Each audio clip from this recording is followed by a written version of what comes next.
কোন রোগীর রোগটা নির্বাচন করা না যায় তাহলে ওষুধ দেয়াটা বিফল হতে পারে। তাহলে ধর্মের রোগটা কোথায়? আপনি যদি ধর্মের রোগটা খোঁজেন, ধর্মের রোগটা হচ্ছে বিশ্বাস। কে কোন পথে বিশ্বাসটা করছে, সেই বিশ্বাসটা যদি সঠিক না হয় তাহলে অধর্ম হয়ে যায়।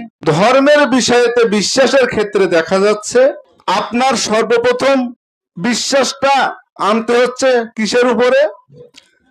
যে আল্লাহ রাব্বুল আলামিন একজন সৃষ্টিকর্তা আছেন, এই বিশ্বাসটা আপনাকে আনতে হচ্ছে। এই বিশ্বাসটা আপনাদের আছে, তরিকতপন্থীর আছে, যারা তরিকতের না, যারা মুসলমানও না তাদেরও আছে। সকল ধর্মের মানুষেরই আছে যে একজন স্রষ্টা আছেন, তার প্রতি বিশ্বাস আছে। তিনি কি করেছেন? মুসলিম ধর্মেররা বলছেন তিনি বেহেশত তৈরি করেছেন। সনাতন ধর্মেররা বলছেন তিনি স্বর্গ তৈরি করেছেন। বলছে না?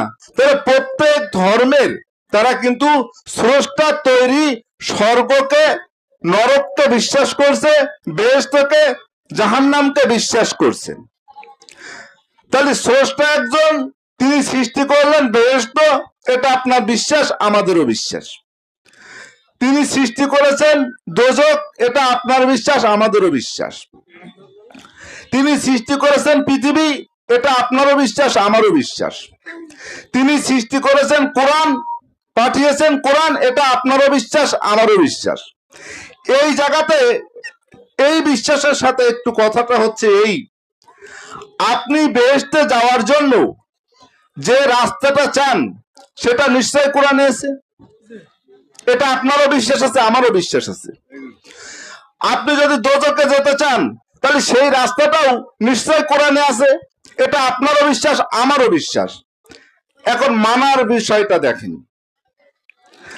আমি বলছি যে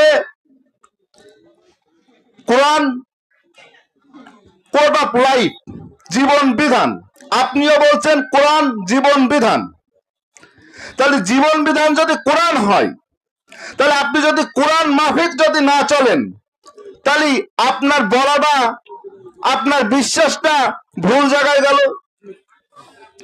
আপনাকে যদি বলি যে আপনি 5 ওয়াক্ত সালাত পড়ছেন, এটা কিভাবে পড়ছেন? তো আপনি বলবেন যে ভাই এটা হাদিস অনুযায়ী আমি পড়ছি, হাদিসে আছে তাই পড়ছি। তাহলে সালাত বলছেন ইকরা সালাত, ইকরা শব্দের অর্থ পড়া। তো পবিত্র কোরআনের কোন একটি আয়াতে কি আপনি পেয়েছেন যে সালাত পড়তে হবে? এটা নাই। তাহলে আপনি বিশ্বাস করার ক্ষেত্রে কোরআনকে বিশ্বাস করলেন, কিন্তু মানার ক্ষেত্রে কোথায় গেলেন? মানার ক্ষেত্রে গেলেন হাদিসে। আপনাকে যদি বলা হয় যে আপনি রোজা রাখবেন, তা হ্যাঁ কোরআনে তো রোজা রাখার কথা আছে, তো এই কারণে আমি রোজা রাখি। তো কোরআনের যে আয়াতে রোজা রাখার কথা আছে, সূরা বাকারার 183 নম্বর আয়াতে, ওই আয়াতে আল্লাহ রাব্বুল আলামিন বলছে হে বিশ্বাসীগণেরা, ওখানে বিশ্বাসীদের কথা বলা হচ্ছে, হে বিশ্বাসীরা, তোমাদের পূর্ববর্তীদের উপরে যেমন সিয়ামকে ফরজ করা হয়েছিল, তোমাদের পরেও সেটাকে ফরজ করা হলো যদি তোমরা মুত্তাকি হতে চাও।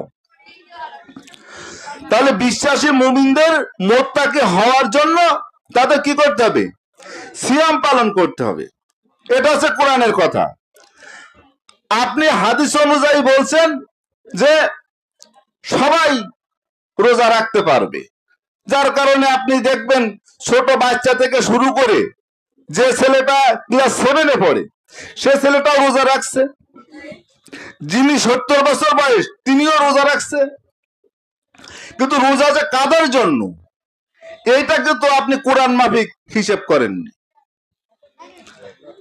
আপনি কোরআন মাফিক যখন হিসেব করছেন না, তখন আপনার ওই বেহেশতে যাওয়ার, আপনাকে ওই দোজখে যাওয়ার, আপনি কিন্তু বলছেন এক যে কোড অফ লাইফ, জীবন বিধান আমার কোরআন, কিন্তু মানার ক্ষেত্রে আপনি মানছেন হাদিস। তো আমি যদি আপনাকে বলি যে আপনি হাদিসটা মানবেন কেন, তখন আপনি বলবেন যে এটা নবী মুহাম্মদ সাল্লাল্লাহু আলাইহি সাল্লামের রেখে যাওয়া হাদিস, আমি সেই কারণে হাদিসটা মানি। এটা আপনার কথা। আবার অনেকের কাছে জিজ্ঞাসা করলে বলে কি যে কোরআনের ব্যাখ্যা হচ্ছে হাদিস। আচ্ছা, যদি কোরআনের ব্যাখ্যা হাদিস হয় আর নবী মুহাম্মদ সাল্লাল্লাহু আলাইহি সাল্লামের রেখে যাওয়া যদি কিতাবটা যদি হাদিস হয়, তাহলে রাতের বিপরীত যেমন দিন, কোরআনের বিপরীত নবী, কোরআন হচ্ছে আল্লাহর প্রেরিত কিতাব, তার বিপরীত কিতাব নবী মুহাম্মদ সাল্লাল্লাহু আলাইহি সাল্লাম তৈরি করলেন হাদিস। আপনি হিসাব করে দেখুন, পবিত্র কোরআনে বলছে যে আকিমুস সালাত, সালাত কায়েম করো, আর আপনারা বলছেন নবী মুহাম্মদ সাল্লাল্লাহু আলাইহি সাল্লাম রেখে গেছেন যে হাদিস, সেই হাদিসে বলছে নামাজ পড়ো। তাহলে একটার একটা বিপরীত হয়ে গেল না? কোরআনের বিপরীত হাদিসকে আপনি দাঁড় করিয়ে দিয়েছেন। তাহলে আপনি আগে দেখবেন যে নবী মুহাম্মদ সাল্লাল্লাহু আলাইহি সাল্লাম আসলে হাদিস রেখে যাচ্ছেন কিনা। এই মর্মে পবিত্র কোরআনের কোন একটি আয়াত আছেন কিনা, নবী মুহাম্মদ সাল্লাল্লাহু আলাইহি সাল্লাম কি রেখে যাচ্ছেন, আপনি সেটা আগে দেখুন। পবিত্র কোরআনের সূরা আল ইমরানের 81 নম্বর আয়াতে দেখেন, আল্লাহ রাব্বুল আলামিন বলছেন, আমি নবীদের কাছ থেকে অঙ্গীকার লইয়াছি যে তোমাদের কিতাব ও হিকমত যা কিছু দিয়েছি তা প্রত্যয়নকারী রূপে একজন রাসূল আসিবে, সেই রাসূলকে তোমরা সাহায্য করিবে। তোমরা কি এই অঙ্গীকার গ্রহণ করিলে? তখন নবীরা বলছে হ্যাঁ, আমরা এই অঙ্গীকার গ্রহণ করিলাম। নবী মুহাম্মদ সাল্লাল্লাহু আলাইহি সাল্লাম বলছে হ্যাঁ, আমি এই অঙ্গীকার গ্রহণ করিলাম। তখন আল্লাহ রাব্বুল আলামিন বলছে তাহলে তোমরা সাক্ষী থাকো, আমিও তোমাদের সাথে সাক্ষী রইলাম। তাহলে দেখেন নবী মুহাম্মদ সাল্লাল্লাহু আলাইহি সাল্লাম রেখে যাচ্ছে ঠিকই, কিন্তু সেটা কি কিতাব, কোন কিতাব? কোরআন। কার কাছে রেখে যাচ্ছে? একজন রাসূলের কাছে রেখে যাচ্ছে। সেই রাসূল কিন্তু নবী না। সূরা আল ইমরানের 81 নম্বর আয়াতে দেখেন। তাহলে আপনার প্রশ্ন হয়ে যাচ্ছে, পিছনতে প্রশ্ন করছেন তাহলে এই রাসূল আসলো কোথা থেকে? সূরা আল ইমরানের 164 নম্বর আয়াতটা খুলে দেখুন। এই আয়াতে আল্লাহ রাব্বুল আলামিন বলছেন, আমি মুমিনদের প্রতি অনুগ্রহ করিয়াছি এবং তাহাদের মধ্যে হইতে আমি রাসূল পুনর্জীবিত করি, যে আমার আয়াত সমূহ তেলাওয়াত করে, তোমাদেরকে পবিত্র করে, তোমাদের কিতাব ও হিকমত শিক্ষা দেয়, কারণ ইতিপূর্বে তোমরা ছিলে স্পষ্ট পথভ্রষ্ট। তাহলে সূরা আল ইমরানের 81 নম্বর আয়াতে নবী মুহাম্মদ সাল্লাল্লাহু আলাইহি সাল্লামকে প্রত্যয়নকারী রূপে একজন রাসূল আসলেন। সেই রাসূল কোথা থেকে আসলেন? মুমিন থেকে আসলেন। মুমিন থেকে এসে সেই রাসূল কি বলছেন? মুমিনদের সর্দার, সারা পৃথিবী বিশ্ব জুড়ে স্বীকৃতি মাওলা আলী করিমুল্লাহ ওযু, তিনি মুমিনদের থেকেই রাসূল। তিনি এসে প্রত্যয়ন করছেন কাকে? নবী মুহাম্মদ সাল্লাল্লাহু আলাইহি সাল্লামকে। কি বলছেন? বিদায় হজের ভাষণে আপনারা শুধু একটা বক্তব্যই শোনেন যে আমি যার মাওলা, আলী তাদের মাওলা। আর একটা কথা আপনাদেরকে বলে না, আপনাদেরকে শোনায় না, যে নবী মুহাম্মদ সাল্লাল্লাহু আলাইহি সাল্লাম সূরা আল ইমরানের 81 নম্বর আয়াতে বলছে প্রত্যয়নকারী রাসূল। কি প্রত্যয়ন করছেন নবীকে? যে হ্যাঁ, ইনি নবী মুহাম্মদ সাল্লাল্লাহু আলাইহি সাল্লাম, ইনার প্রতি পবিত্র কোরআনুল কারীম আল্লাহ রাব্বুল আলামিন বিধান স্বরূপ নাজিল করেছেন। স্বীকৃতি দিল কে? দিল রাসূল। মুমিন থেকে যিনি রাসূল, তিনি স্বীকৃতি দিল যে ইনি শেষ নবী, ইনার পরে পৃথিবীতে আর কোন নবী আসবে না। সূরা আহজাবের 40 নম্বর আয়াত। কারণ এখন তো আপনি কোরআনটাকে একটা পুস্তক আকারে পেয়েছেন, কিন্তু তৎকালীন সময়টা পুস্তক আকারে কোরআনটা ছিল না। তৎকালীন সময় ওই মুমিনদের মধ্যে থেকে যিনি রাসূল ছিলেন, সমস্ত পৃথিবীর মানুষের কাছে যিনি মুমিন হিসেবে বিবেচিত ছিলেন, সেই রসুলের প্রত্যয়নকারী নবী মোহাম্মদ সাল্লাল্লাহু আলাইহি সাল্লামের তিনিই ছিলেন, সেটা হচ্ছেন মাওলা আলী কারিমুল্লাহ ওজহু। তাহলে নবী মোহাম্মদ সাল্লাল্লাহু আলাইহি সাল্লামের পরে আপনার জানা যে পৃথিবীতে আর কোন রসুল নাই, কিন্তু সূরা আল ইমরানের 81 নম্বর আয়াতে বলছে রসুল আছে, এবং সেই রসুল পুনর্জীবিত হচ্ছে মুমিনদের ভিতরে হইতে সূরা আল ইমরানের 164 নম্বর আয়াতে। আপনি বলছেন যে ওখানে কি নবী মুহাম্মদ সাল্লাল্লাহু আলাইহি সাল্লামের নাম ঘোষণা করা আছে, সেটা দেখাও। আল্লাহ রাব্বুল আলামিন জানে যে এমন প্রশ্ন হতে পারে, তাই সূরা আহজাবের 7 নম্বর আয়াতে আল্লাহ রাব্বুল আলামিন ঘোষণা দিলেন নূহ, ইব্রাহিম, মুসা এবং মরিয়ম তন্মা ঈসাকে যে অঙ্গীকার নেওয়া হয়েছিল তোমার কাছ থেকে একই অঙ্গীকার দৃঢ় অঙ্গীকার নেওয়া হয়েছে। তাহলে নবীদের শেষে একজন রসুল আসিবে, সেই রসুল নবীদেরকে প্রত্যয়ন করবে, এই অঙ্গীকার সূরা আল ইমরানের 81 নম্বর আয়াতে আল্লাহ রাব্বুল আলামিন নিলেন। কারণ কি? এর কারণ হচ্ছে সূরা ইব্রাহিমের 4 নম্বর আয়াতে আল্লাহ রাব্বুল আলামিন বলছেন আমি প্রত্যেক রাসূলকে তার স্বজাতির ভাষাভাষী করে পাঠিয়েছি, যাতে ইহা ব্যাখ্যা করতে। আরবিতে বলছে তাফসীর। কি তাফসীর করবে? কোরআন যেটা কিতাব হিসাবে এসছে, সেই কিতাবটাকে সুন্দরভাবে যেন ব্যাখ্যা করতে পারে। এই কারণেই মুমিন থেকে রসুল রয়েছে। এখন আপনার প্রশ্ন হতে পারে এটা তো মুমিনদের কথা, তা মুমিন হবেটা কি করে? আপনারা তো এতক্ষণ মুমিন মুমিন বললেন, শুনলাম বুঝলাম, তা মুমিনটা হবে কি করে? আপনারা মুমিন না আমরা 5 ওয়াক্ত নামাজ পড়ে মুমিন, সেইটা প্রমাণ করেন। আপনারা যারা বলছেন যে আমরা 5 ওয়াক্ত নামাজ পড়ে মুমিন হলাম, এখন আপনারা বলুন যে আপনারা কি করে মুমিন হচ্ছেন? আমরা যে কায়দায় মুমিন হচ্ছি সেটা যদি কোরআনের ভিতরে যদি না থাকে, তাহলে এটা বলা মিথ্যা হয়ে যাবে। পবিত্র কোরআনের ভিতরে সূরা নূরের 62 নম্বর আয়াতটা খুলে দেখুন। আল্লাহ রাব্বুল আলামিন বলছেন তাহারাই তো মুমিন।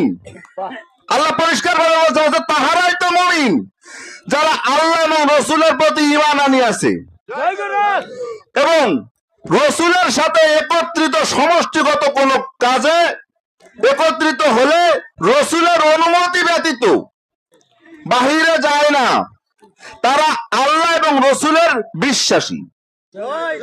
তাহলে আপনি পবিত্র কোরআনের যতগুলো আয়াতে আল্লাহ রাব্বুল আলামিন বলছেন ইয়া মুমিনদের জন্য, ইয়া বিশ্বাসীদের জন্য, তাহলে দেখেন আপনি 5 ওয়াক্ত নামাজ পড়ে কিন্তু বিশ্বাসী হতে পারছেন না, তাহলে আপনার জন্য কিন্তু রোজা না। আপনি 5 ওয়াক্ত নামাজ পড়ে মুমিন হতে পারছেন না, তাহলে আপনার জন্য কি কোরআন থাকলো? কারণ সূরা নূরের 62 নম্বর আয়াতে মুমিন কারা আল্লাহ এটা ঘোষণা দিল। সূরা হুজুরাতের 14 নম্বর আয়াতে আল্লাহ রাব্বুল আলামিন বলেন তাহারাই তো মুমিন যারা আল্লাহ এবং রাসূলের আনুগত্য করে। তাহলে আপনার মুমিন হওয়ার সংজ্ঞাটা হচ্ছে রাসূলের সাথে সমষ্টিগতভাবে একত্রিত থাকতে হবে এবং তার সাথে আপনাকে চলতে হবে। যদি না চলতে পারেন তাহলে আপনি মুমিন এবং বিশ্বাসী হচ্ছেন না। তাহলে আপনি 5 ওয়াক্ত নামাজ পড়ে কিন্তু আপনি মুমিন হতে পারছেন না, 5 ওয়াক্ত নামাজ পড়ে কিন্তু আপনি বিশ্বাসী হতে পারছেন না। আপনার পিছন থেকে প্রশ্ন যে আমি তো মুহাম্মদ রাসূল সাল্লাল্লাহু আলাইহি সাল্লামকেই বিশ্বাস করেছি, তুমি যতই বলো না কেন আমি কিন্তু তোমার এটা মানবো না, অসুবিধা নাই। এই ক্ষেত্রে আল্লাহ রাব্বুল আলামিন নবী মুহাম্মদ সাল্লাল্লাহু আলাইহি সাল্লাম যখন জীবিত তখনই বলছেন যে আমি কি তোমাকে সংবাদ দিব যাহারা কর্মে বিশেষ ক্ষতিগ্রস্ত। সূরা কাহফের 103 নম্বর আয়াতে, সূরা কাহফের 104 নম্বর আয়াতে আল্লাহ রাব্বুল আলামিন বলছেন উহারাই তাহারা যারা মনে করে যে আমরা সৎ কর্ম করছি কিন্তু তাদের সমস্ত কাজ ভণ্ডুল হয়ে যায়। আপনি মনে করলেন যে আমি মসজিদ করে দিয়েছি, আল্লাহ আমাকে একটা বেহেশত দেবেই দেবেই। আপনি মনে করছেন আমি মাদ্রাসা তৈরি করেছি, দিচ্ছি, আল্লাহ আমাকে বেহেশত দেবেই দেবেই। আপনি মনে করছেন যে আমি সকালবেলায় উঠে ফজরের আজানটা দিচ্ছি, 5 ওয়াক্ত আজান দিচ্ছি, আল্লাহ আমাকে তো বেহেশত দেবেই না, দিয়ে যায় কি করে? আপনি যদি এইটাই ভেবে থাকেন তাহলে সূরা কাহফের 105 নম্বর আয়াতটা খুলে দেখবেন। সূরা কাহফের 105 নম্বর আয়াতে বলছে, উহারাই তাহারা যাহারা আল্লাহর নির্দেশনাবলীকে অমান্য করে ও তার সাক্ষাতের বিষয় অস্বীকার করে, ফলে তাদের কর্মফল বিনষ্ট হয়ে যায়। সুতরাং কিয়ামতের দিন তাহাদের জন্য কোনো গুরুত্ব রাখিব না। সুতরাং এর আগে পৃথিবীর বিষয়, সুতরাং এর পরে মৃত্যুর পরের বিষয়।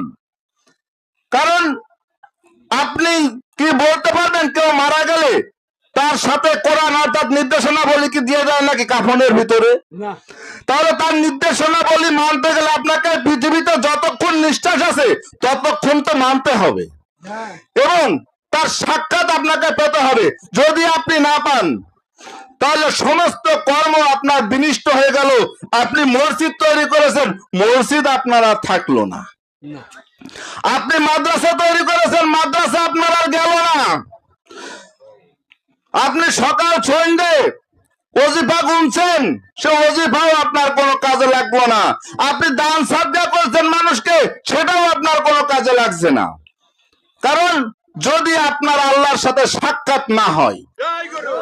এই কারণে আমার পূর্ববর্তী বক্তা বলেছিলেন যে সূরা ইনশাকে 6 নম্বর আয়াতে আল্লাহ রাব্বুল আলামিন বলছেন, হে মানুষ তুমি কঠোর সাধনা করো, অবশ্যই তোমার প্রভুর সাক্ষাৎ তুমি পাবে। তাহলে কঠোর সাধনাটা কি?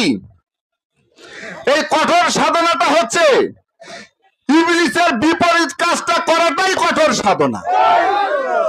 ইবলিসের বিপরীত যদি আপনি যেতে পারেন তাহলে ওর থেকে আর কঠোর সাধনা কিছু আছে নাকি? তাহলে ইবলিসের বিপরীত কাজটা কি? আমার পূর্ববর্তী ভাইরা বলেছেন যে আল্লাহ রাব্বুল আলামিন বললেন অসজুদুলি আদামা, আদমের দিকে সিজদা করো।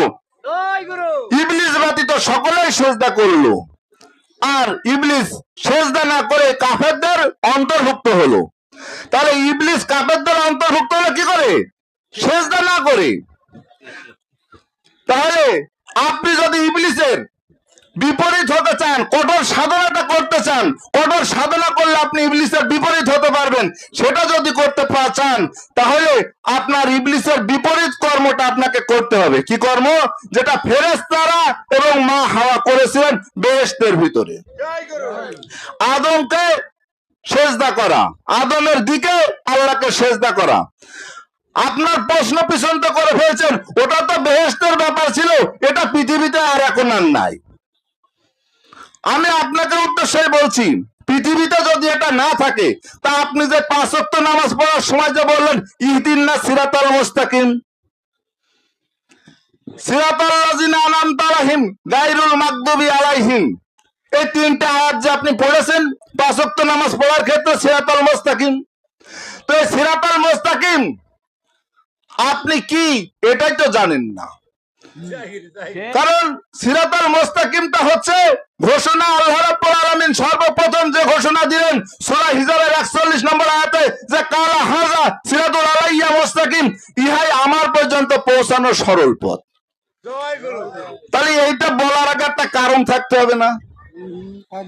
সে কারণটা কি? সিরাতাল মুস্তাকিম যে আল্লাহ এটা ঘোষণা দিল, তা তার আগে তো একটা কারণ আছে। তো কোন বিষয়ের পরে আল্লাহ এটা সিরাতাল মুস্তাকিম ঘোষণা করলেন? আল্লাহ রাব্বুল আলামিন যখন বললেন অসজুদুলি আদামা, আদমের দিকে সিজদা করো, ইবলিস ব্যতীত সকলেই সিজদা করলো। আপনি ওদিকটা প্রশ্ন করে ফেলছেন যে ইবলিস ব্যতীত সকলেই যে সিজদা করলো, তা আদমকে কেন সিজদা করা হলো? পূর্ববর্তী আমার ভাই ওটার উত্তর আপনাকে দিয়েছে যে আদমকে সিজদা করার 3টি কারণ ছিল। একটি কারণ হচ্ছে আদম হচ্ছে আল্লাহর প্রতিনিধি, সূরা বাকারা 30 নম্বর আয়াত। আদমের ভিতরে আল্লাহর রূহ, সূরা সাদের 72 নম্বর আয়াত। আদমের চেহারাটা আদমের ব্যক্তিগত না, ওটা আল্লাহরই চেহারা আদমকে দিয়েছেন। সূরা ইন ভিতরে 7 নম্বর আয়াতে বলছেন আমি সুঠাম করিব, সুসমঞ্জস্য করব। কোন দিক থেকে? সুসমঞ্জস্য মানে সমান সমান, ওখানে আদা লেখা আছে। তাই আল্লাহ যদি বলে পাহাড়টা হাও হয়ে যায়, তাহলে আদমও তো বলার দরকার পাহাড়টা হাও হয়ে যাবে। ওই দিক থেকে না, সূরা ইনফিতরের 8 নম্বর আয়াতে আল্লাহ রাব্বুল আলামিন ঘোষণা করলেন ফি আইয়ু সূরাত মাশারাকা ওয়াকা। এখন সূরাত শব্দ এসেছে মানে চেহারাগত দিক থেকে। আল্লাহ চেহারাগত দিক থেকেই সুসামঞ্জস্য করলো। এই কারণে সূরা কাসাসের 88 নম্বর আয়াতে আল্লাহ রাব্বুল আলামিন ঘোষণা করলেন পৃথিবীর সমস্ত কিছু ধ্বংস হয়ে যাবে একমাত্র আমার চেহারা ব্যতীত। তাহলে আল্লাহর চেহারাটার মাধ্যমেই আপনি যখনই এই তিনটা বিষয়ের কারণে তো আদমকে সেজদা করা হলো, তাছাড়া তো অন্য কোনো কারণ ছিল না। ইবলিস করলো না, তখন সে পথভ্রষ্ট হলো। এবং ইবলিস যখন বলল সূরা হিজরের 39 নম্বর আয়াতে দেখুন, যখন আল্লাহ রাব্বুল আলামিন সূরা হিজরের 33 নম্বর আয়াতে বলছে হে ইবলিস তোমার কি এমন হলো, তুমি কেন সেজদা করলে না? তা সূরা হিজরের 33 নম্বর আয়াতে ইবলিস বলছে হে প্রভু, ওই দুর্গন্ধ ঠনঠনাটন মৃত্তিকা মানে মাটি হইতে তুমি যে মানুষ সৃষ্টি করেছো ওকে আমি সেজদা করিবার নয়। ওই জায়গাটায় দেখেন ইবলিস কিন্তু মূর্খ না, ইবলিস জ্ঞানী। ইবলিস যদি বলতো যে আমি ওই আদমকে সেজদা করার নাই তাহলে একটা পর্যন্ত স্টপ হয়ে যায়, কিন্তু ইবলিস কিন্তু ওখানে বলিনি যে আমি আদমকে। ইবলিস বলছে আমি মানুষকে সেজদা করব না, এটা ইবলিস বললো। এবং সূরা হিজরের 39 নম্বর আয়াতে ইবলিস বলছে হে প্রভু তুমি আমাকে যেমন ভাবে পথভ্রষ্ট করেছো, যে কারণে আমি পৃথিবী থেকে নানা সৌন্দর্য আকর্ষণিত করে মানুষকে আমি পথভ্রষ্ট করব। তাহলে ইবলিস পথভ্রষ্ট হলো কেন? আদমকে সেজদা না করে। তাহলে সে পৃথিবীতে সৌন্দর্য আকর্ষণ তৈরি করবে কেন? যাতে মানুষ আদম সেজদা না করতে পারে, পথভ্রষ্ট হয়। এই কথা ইবলিস বললো।